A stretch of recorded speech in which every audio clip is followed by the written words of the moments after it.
নিয়ে এসে অস্ত্র নিয়ে এসে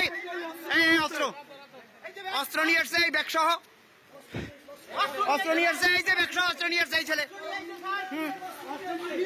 নীলের লোক অস্ত্র নিয়ে এসছে হ্যাঁ এই অস্ত্র নিয়ে এসছে এই যে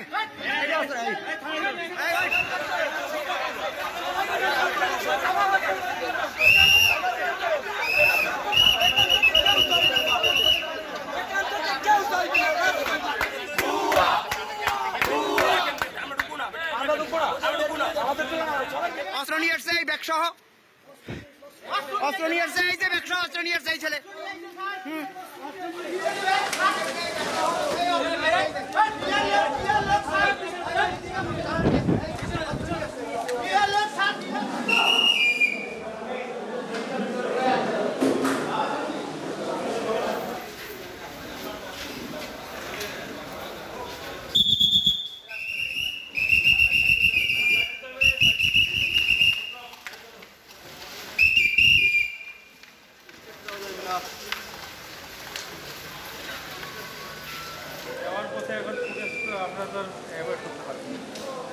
একটা ছেলে ইতিমধ্যেই একটা অটো থেকে নামছে একটা ব্যাগ নিয়ে, কিন্তু ওর চোখের দিকে তাকিয়ে দেখলাম যে ওর চোখ অন্য কথা বলে, চোখের মধ্যে একটা ভয় আছে কিংবা একটা ক্ষোভ এই টাইপ কিছু একটা।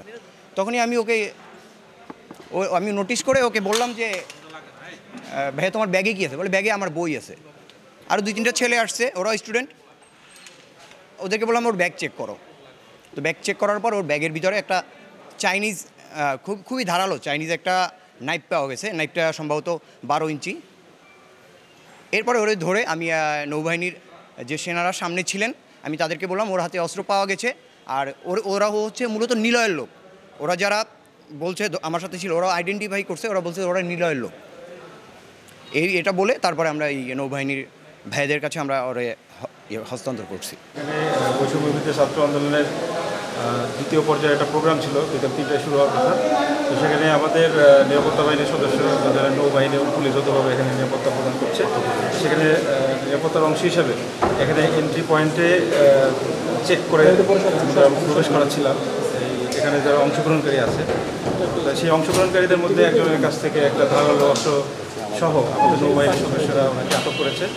তো আমরা ওনার নাম ঠিকানা যাচাই বাছাই করে যে আইনগত ব্যবস্থা সেটা আমরা নিব এবং তাকে আসলেই অস্ত্রসহ গ্রেপ্তার করা হয়েছে।